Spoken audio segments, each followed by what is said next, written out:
숫자 4.5와 5가 살고 있었습니다. 이 4.5는 5한테 언제나 쥐어 살았습니다. 왜냐하면 0.5가 부족하기 때문에 항상 5가 거칠고 좀 셌습니다.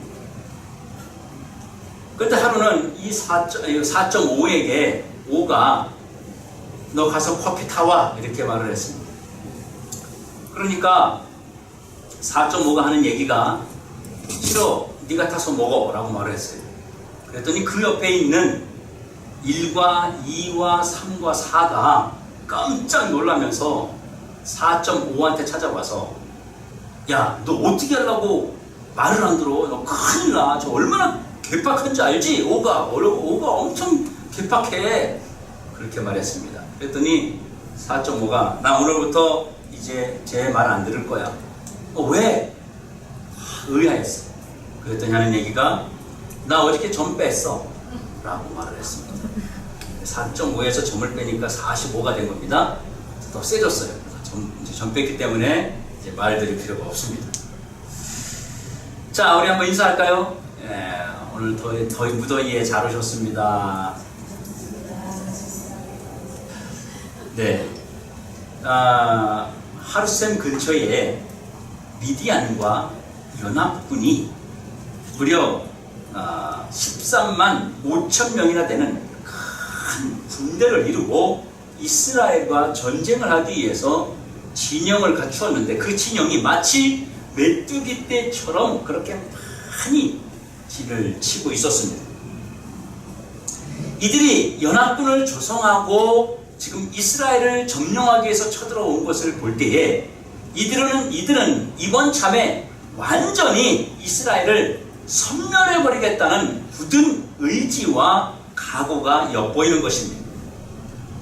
이들은 연합군을 조성하기까지 많은 준비와 훈련을 했음을 우리가 알 수 있습니다. 이 소식을 들은 기드온은 방방곡곡을 뛰어다니면서 저 미디안 연합군과 싸울 사람들을 모집하기 시작했습니다. 그때 모여든 사람들이 3만 2천 명입니다. 적군은 13만 5천 명이고 이 이스라엘군은 3만 2천 명이 모여든 것입니다. 물론 적의 13만 5천 명에 비하면 3만 2천 명은 너무도 터무니없이 적은 숫자이지만 그래도 기드온의 말을 믿고 전쟁터에 나가려고 모여든 사람이 3만 2천 명이라는 것 때문에 기드온은 내심, 자부심도 있었고 이 정도 사람이라면 그래도 한번 싸워볼 만하지 않겠는가 해서 나름대로 힘이 들어갔습니다. 그리고 기드온은 이 숫자를 가지고 반드시 승리하겠다는 그런 굳은 각오를 가지고 다짐하며 전쟁터로 나아갑니다. 그런데 하나님께서 나타나셔서 기드온에게 뭐라고 말씀하시냐면 지금 숫자가 너무 많으니까 돌려보내라고 말씀하시는 것입니다. 그런데 지금 상황이 전쟁을 하겠다고 나온 사람들을 돌려보낼 수 있는 상황이 아닙니다. 아니 절대로 돌려보내면 안 되는 상황입니다. 지금의 숫자로도 미디안 연합군과 상대가 안 됩니다. 무려 4.5대 1의 비율입니다. 또 상대는 훈련된 연합군이고 그리고 힘이 있고 전략이 있고 무기를 가지고 있는 사람들입니다. 그런 반면에 기드온을 따르는 자들은 농부이거나 아니면 겨우 무기를 다룰 줄 아는 정도의 사람들 뿐이에요. 군사훈련도 안 받았습니다. 그리고 이 전쟁의 어떤 계략도 전략도 없습니다. 무기도 변변치 않습니다. 그렇다면 최소한의 숫자라도 많이 있어야 되지 않겠습니까?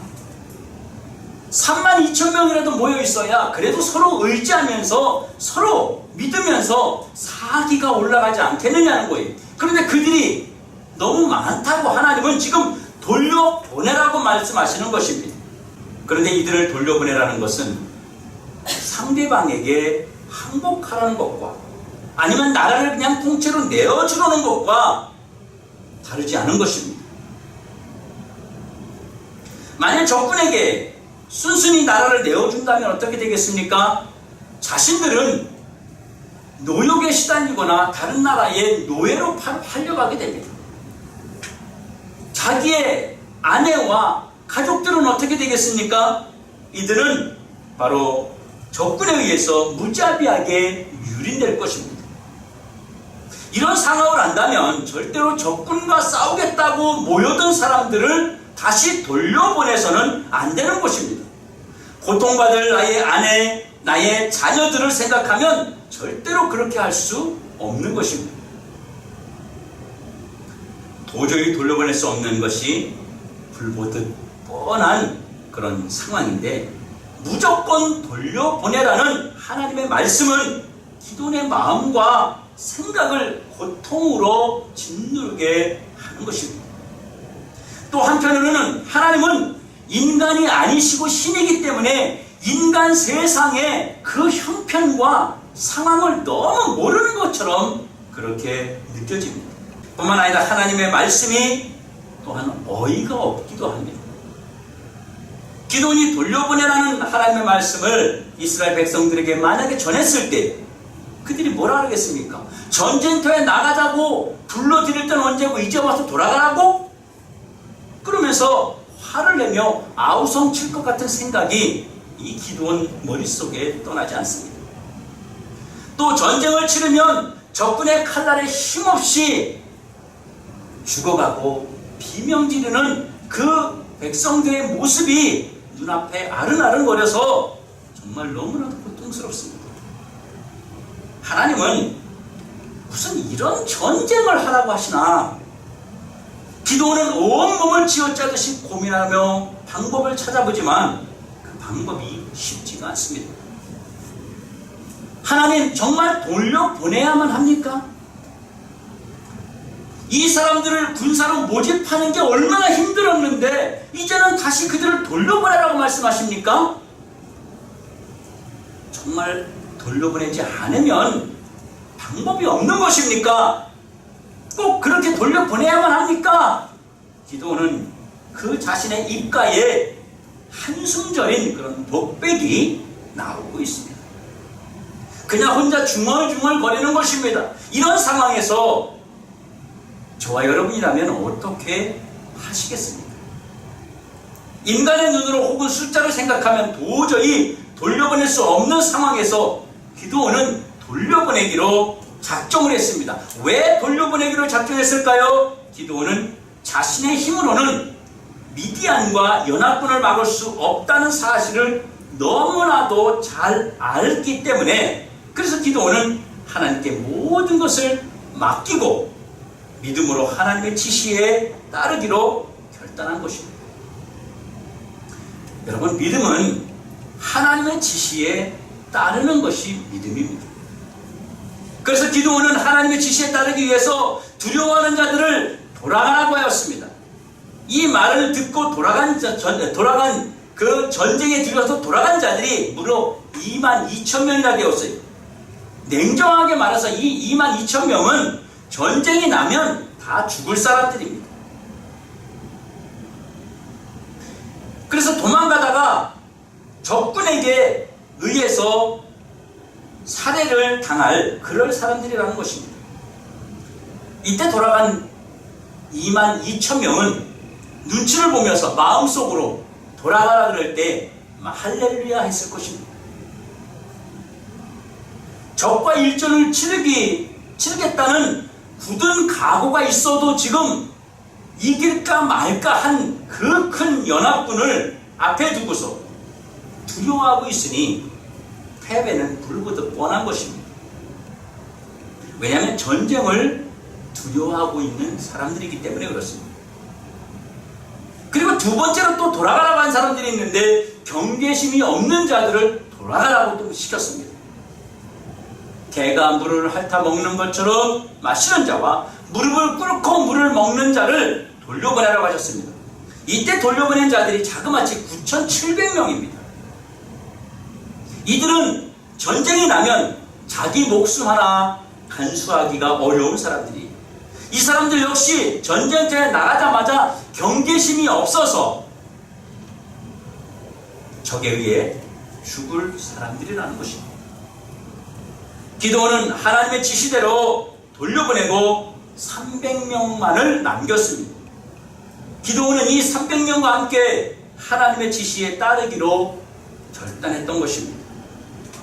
여러분, 기드온이 하나님을 의지하고 믿음으로 백성을 돌려보내기로 작정했을 때 하나님은 기드온을 통해서 그 나라를 건져내시고 그러고 싶으셨습니다. 하나님은 어떤 일도 하실 수 있는 능력의 하나님이십니다. 하나님에게는요, 불가능이라는 것은 존재하지 않는 것입니다. 또한 하나님은 기드온에게 누구를 돌려보내야 할지를 알게 하셨어요.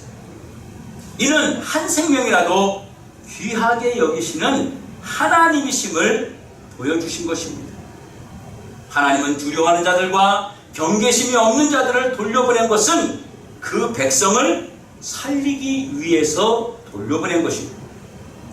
그리고 돌아가는 자들과 남은 자들이 한결같이 불평, 불만, 원망을 하지 않고 기드온의 지시에 따르도록 하나님이 이들의 마음을 이끌어 주셨던 것입니다.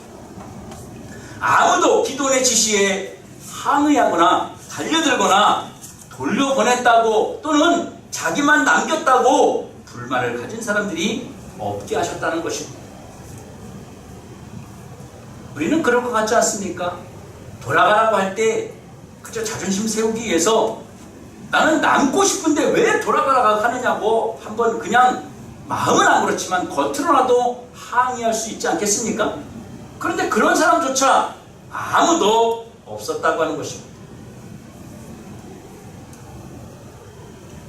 만약에 남아있는 300명이 이 적은 무리로 저 큰 무리와 어떻게 싸워서 이기느냐, 이렇게 그들이 두려워하며 떨었다면 정말 큰 문제가 생겼을 것입니다.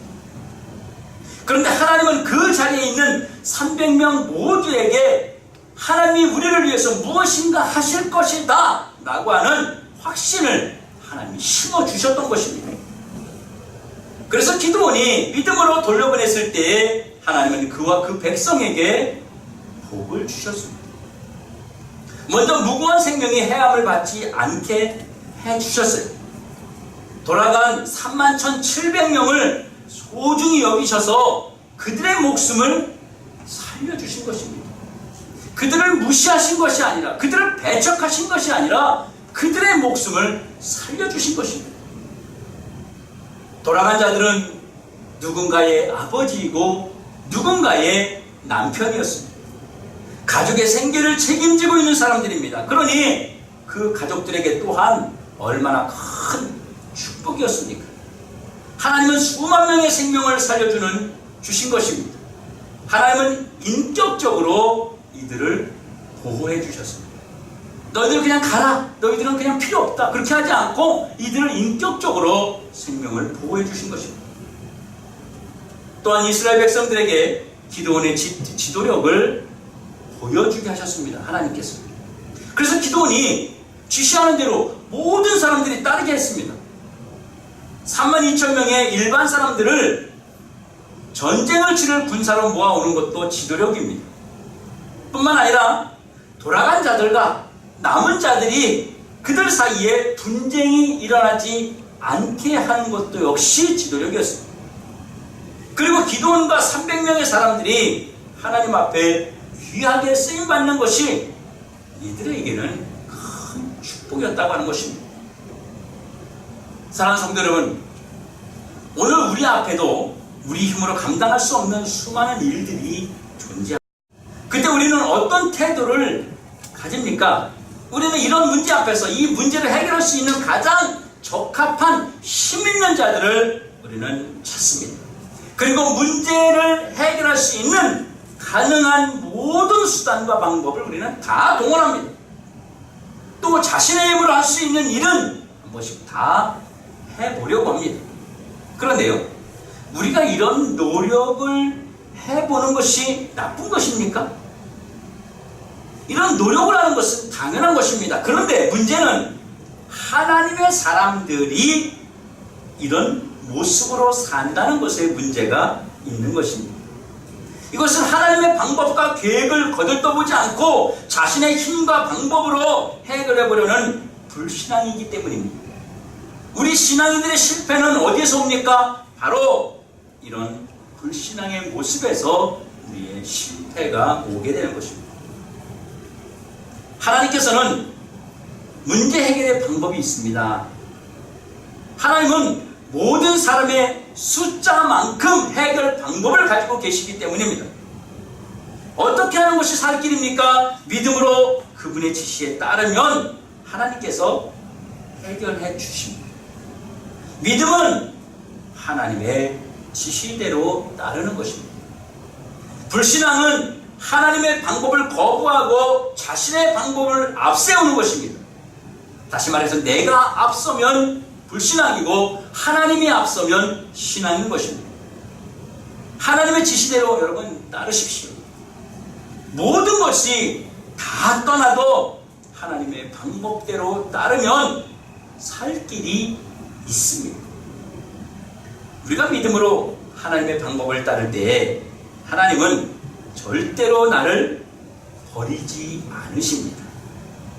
그리고 하나님은 내 주변에서 돌려보내야 할 자들을 돌려보내서 나를 살려주십니다. 돌려보낼 자의 정의는 나를 신앙적인 삶에서 가로막는 자입니다. 기도하지 못하게 하는 자, 하나님 앞에 나오지 못하게 하는 자, 또한 헌신하지 못하게 하는 자, 이간질하여서 화합하지 못하게 하는 자, 이런 자를 하나님이 막아주신다고 하는 것입니다. 반대로 하나님은 꼭 필요한 자들을 나에게 붙여주십니다.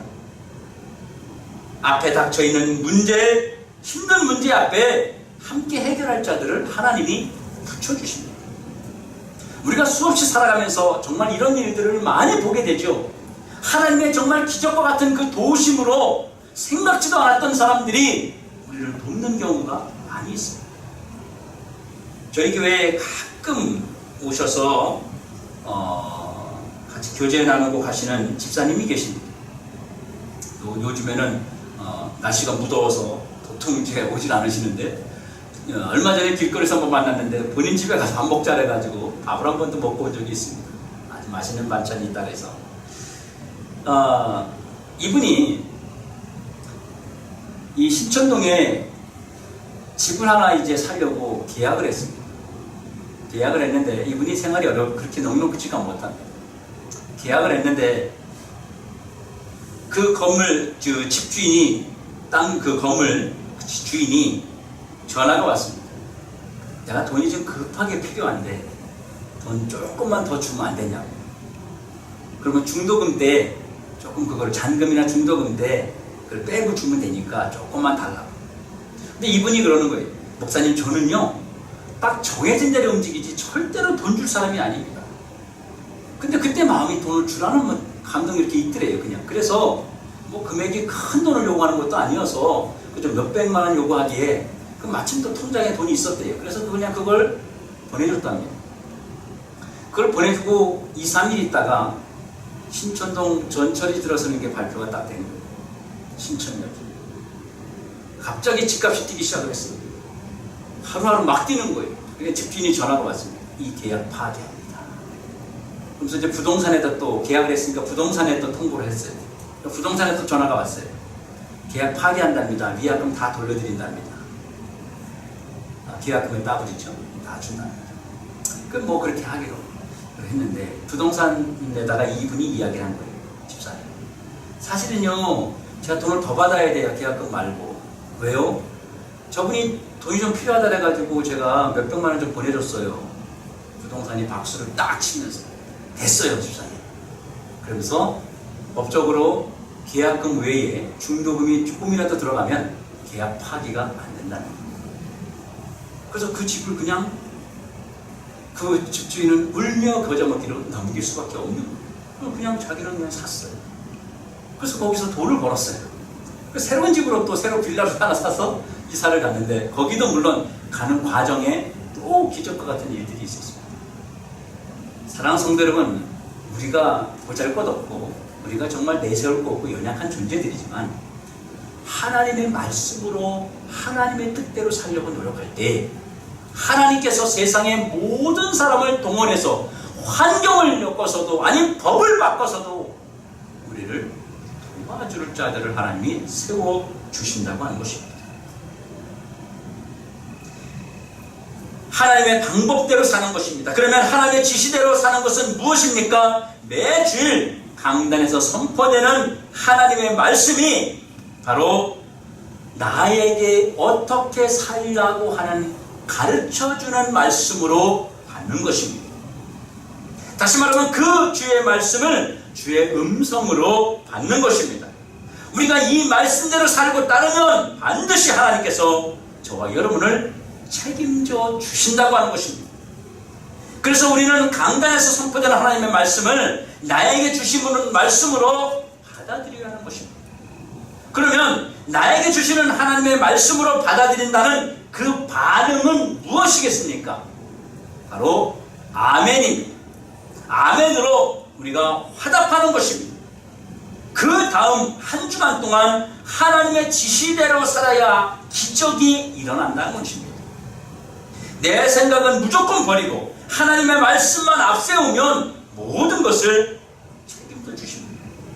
그래서 다음 주일에는요, 한 주간 동안 여러분이 하나님의 지시대로 말씀대로 산 것을 경험한 것을 구역 모임 때 여러분이 간증의 시간을 한번 가져보십시오. 이번 구역 모임은 다른 교제 없이 같이 한 주간 어떻게 지냈는지, 이 무더위에 우리 구역 모임 방학했는데 이때 어떻게 지냈는지, 이때 하나님이 여러분에게, 여러분 가정에 역사하신 것들을 간증하며 하나님을 자랑하는 그런 구역 모임으로 한번 모여보십시오. 이렇게 우리가 하나님의 지시대로 살면 나도 살고 내 주변도 살고 더 나아가서 교회와 민족이 사는 그런 복을 하나님이 허락해 주십니다. 모든 축복은 하나님의 말씀대로 지키며 살아간 성도들을 통해서 시작된다고 하는 것입니다. 사랑하는 성도 여러분, 한 주간 동안의 축복의 시작이 여러분들이 하나님의 말씀을 붙잡고 살아간 그 열매로 여러분에게 축복이 함께하기를 주의 이름으로 축원합니다.